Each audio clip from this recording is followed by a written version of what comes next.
We are over the midway point of the season, and as we do every week on A to Z Sports, we take a step back to evaluate Tennessee's potential path to the college football playoff.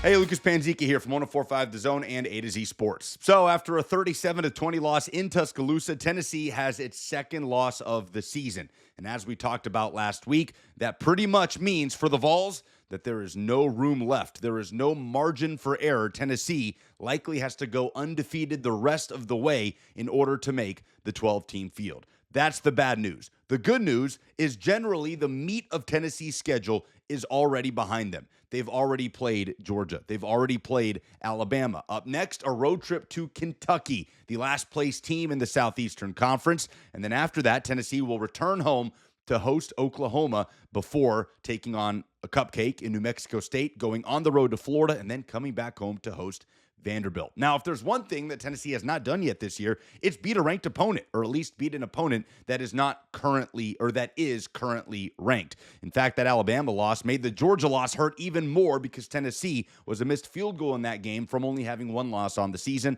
but it didn't happen. Here they are with two losses. Now, you have to go to Kentucky and take care of business. You have to avoid that slip-up game on the road that's popped up at times in the Heupel era.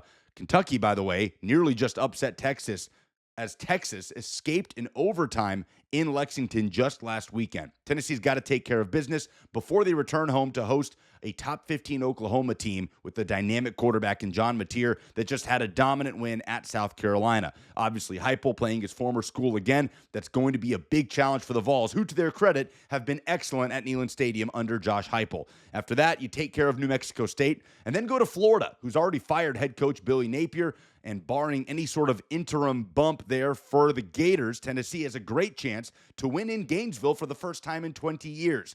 But who would have thought that the biggest challenge left on Tennessee's schedule at this point in the season would be the Vanderbilt Commodores coming to Neyland Stadium in the last game of the regular season with Diego Pavia striking the Heisman pose, Vandy beating LSU last weekend, and the Commodores are a top 10 football team for the first time since the 1940s, and it's no fluke. This is a Vanderbilt team that went toe-to-toe at Alabama like Tennessee did, but like Tennessee, shot itself in the foot too many times in Tuscaloosa. This is a Vanderbilt team that is good up front, that has a dynamic quarterback, that has matchup problems outside, especially at tight end with Eli Stowers, and the rivalry aspect to it. It's going to be a huge challenge for Tennessee, and there's a very real chance where that game at the end of the year is a win and in game for both Tennessee and Vanderbilt in regards to the playoff. So the Vols, quite simply, have to go undefeated the rest of the way if they want to make the 12-team college football playoff for the second consecutive year.